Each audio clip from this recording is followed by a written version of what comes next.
साथ खड़े हैं। विक्रम तो नहीं है, विक्रम तो चला गया, लेकिन ये सारे लोग विक्रम बन के उन परिजनों के साथ खड़े हैं। ये मैं आपसे वादा कर रहा हूँ। अरे ताली नहीं,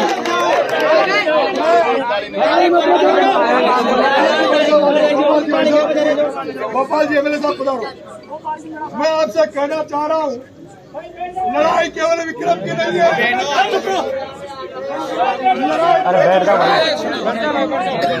ये क्या कारण है? ये क्या कारण है? भजन लाल सरकार, ये क्या कारण है कि भजन लाल सरकार, ये बीजेपी की सरकार आदिवासियों को अधिकार तो दे नहीं रही है, लेकिन अधिकारियों को आए दिन गोलियां चलाना, आए दिन आदिवासी मीना समाज पर गोलियां चलाना, लाठी चार्ज करना, ये कहां तक न्याय है? मैं कहना चाहता हूं, समरावता में क्या कर दिया था उन आदिवासी भाइयों ने जिन पर गोलियां चलाई गई। उन आदिवासी भाई, दलित भाई, आदिवासी भाई जो स्कूल में मर गए, उनके साथ भी किस तरह से व्यवहार किया गया था आपके सामने, और आज जो यहाँ हो रहा है वो भी आपके सामने। केवल ये लड़ाई विक्रम की नहीं है, ये पूरे राजस्थान के आदिवासी समाज और मीना समाज के अस्तित्व की लड़ाई है। ये मीना समाज के स्वाभिमान की लड़ाई है। आज अगर विक्रम को न्याय दिला नहीं पाए,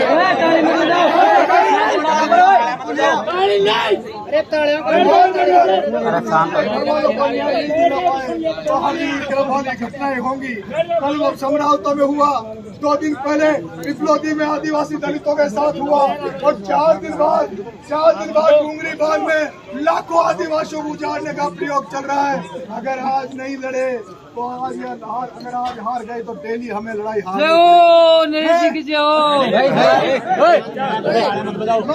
के साथ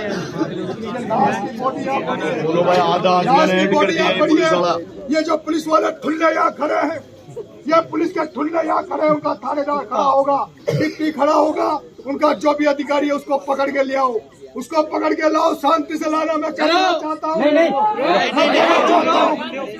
कहना चाहता हूँ, पुलिस का सिपाही गांव के आसपास नजर नहीं आना चाहिए। पुलिस का सिपाही गांव के आसपास नजर नहीं आना चाहिए। अगर कोई पुलिस का सिपाही आया और उसके साथ भी विक्रम जैसा हाल होने में देर नहीं लगेगी। जैसा विक्रम को फॉरेस्ट वालों ने नंगा करके मारा, अगर पुलिस वाले जबरदस्ती हमारी बिना परमिशन के, बिना न्याय दिए इस गांव के आसपास आए तो तुम्हें भी नंगा करके मारेंगे, नंगा करके मारेंगे, नंगा।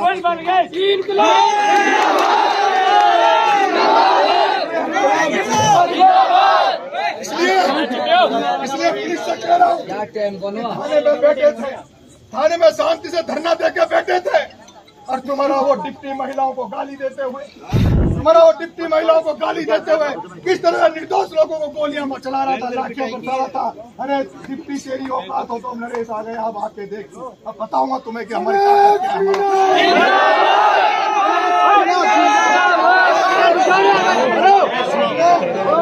मरे भाई साहब 2-4 आदमियों को हाथ मरे कर दिए पुलिस वाले। अब मैं बहुत सारे लोग घायल हुए, लेकिन लड़ाई किसके लिए लड़ रहे हैं?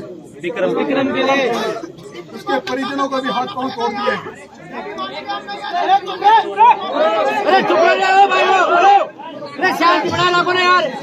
उसके परिजनों के भी हाथ पांव तोड़ दिए गए हैं। मैं देख रहा था आपकी प्रधान है, क्या नाम से, मानसी मीणा, अभी आप पट्टा बन रहा है हाथ में।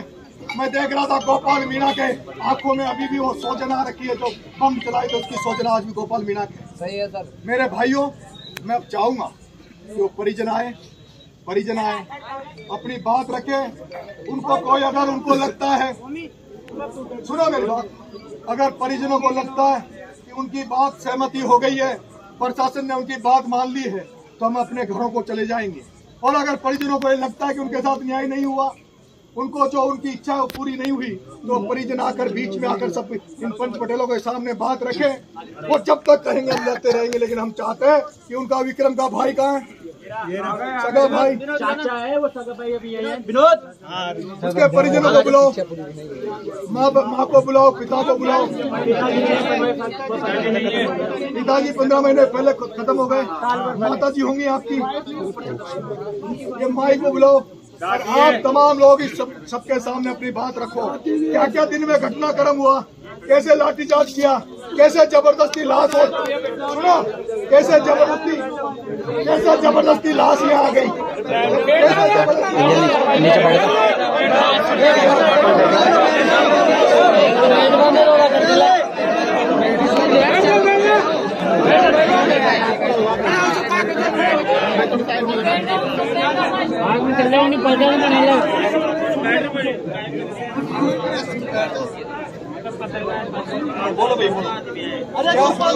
सुनो, पूरा घटनाक्रम शुरू से लेके अभी तक बताओ। ये लाश कैसे आई, लाठीचार्ज कैसे हुआ, तुम लोगों ने सहमति दी थी लाश को लाने की, क्या बात हुई बताओ, जोर से बताओ, जोर सबको बताओ, सबको बताओ। FIR दर्ज मैं करवाया था, मेरे नाम से दर्ज है, विनोद के नाम से, और मेरे से कोई नहीं पूछा गया, मेरे से मेरे को पता ही नहीं है कब ला रहे हैं, कौन ला रहा है, कौन नहीं ला रहा है। सर इस बच्चे के ऊपर 4 पुलिस वालों ने ऐसा हमला किया है, इसको ऊपर जानलेवा हमला हमने बचाया तो हमें और मारा। पहले इनकी बात सुनो, आप एक एक बात बताओ, पूरी बताओ शुरू से लेकर एंड तक। मेरा भाई बकरी चरा रहा था, बाबी चरा रही थी, तो बाबी के पास से नर्सरी वालों ने बकरी छीन ली और उससे बदतमीजी की, तो वो फोन करके भैया को बुलाई, तो भैया वहाँ पे जाता है, जाने के बाद में वो उनसे बातचीत करता है, बातचीत करते वक्त उससे दयाली की जाती है, दयाली करने के बाद में बकरी को और भैया को लेके थाने में ले जाया जाता है, और उसके साथ में एक बुजुर्ग आदमी और भी था, उसकी भी बकरी को, 2 बकरियों को ले जाया गया। चौकी में जाने के बाद में जब हमारे गांव से 5-7 आदमी और पहुंचे, तो उससे वहाँ पे जाके बोले कि इसको पैसे देके इसको मतलब 22 जमा करा के इसको छुड़वाने की गुंजाइश लगाई, और इसको वहाँ पे कपड़ा खोल के नंगन करके वहाँ पे मारा गया है। वहाँ पे मारने के बाद में तुरंत ये चौकी में जाता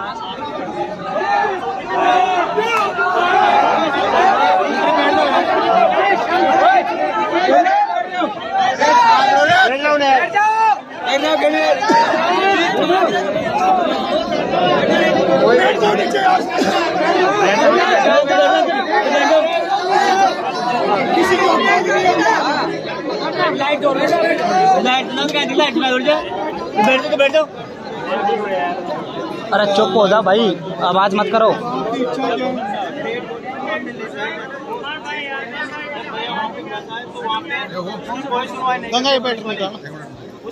उसके बाद में भैया घर पे आते हैं, वहाँ पे वहाँ पे आते हैं, और पीछे ये भी आते हैं, और यहाँ पे आके वो 100 नंबर पे कॉल करता है और अपनी आप भी बताता है, जब जाके ये मतलब 2-4 लोग तो पहले से और बाद में तो ये ढूंढते। अब ये मेरे को कंफर्म नहीं है कि इन लोगों ने वहाँ पे मार के लटकाया उसको या उसको लटकाया, ये अभी तक ये लाश कैसे आई है? अब यहाँ पे लाश लेने के पुलिस वाले खुद लेके आए जबरदस्ती। वहाँ पे कम से कम नाना नगर से भी 25 लोगों को अंदर काटा इन्होंने। बोलो माई, बोलो इसको, घरवाली को बुलाओ, बताओ इनको, जनता को बताओ आप।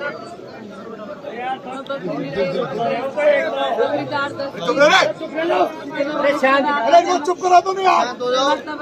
हमारा फोन है, मतलब हम उसको काट लिया, फिर मैं उसको गोला गोली करे तो मैं 1100 रुपये की चीज में काट दे दी मैंने, काट दिए बाद मैंने आदमी में फोन कर दी, फिर आगो ने मारा पीटे, मार पीट कर उन्हें लेगा, फिर ले जाने गोकर करार मारे तो दोबारा फिर मार फिर काय कर।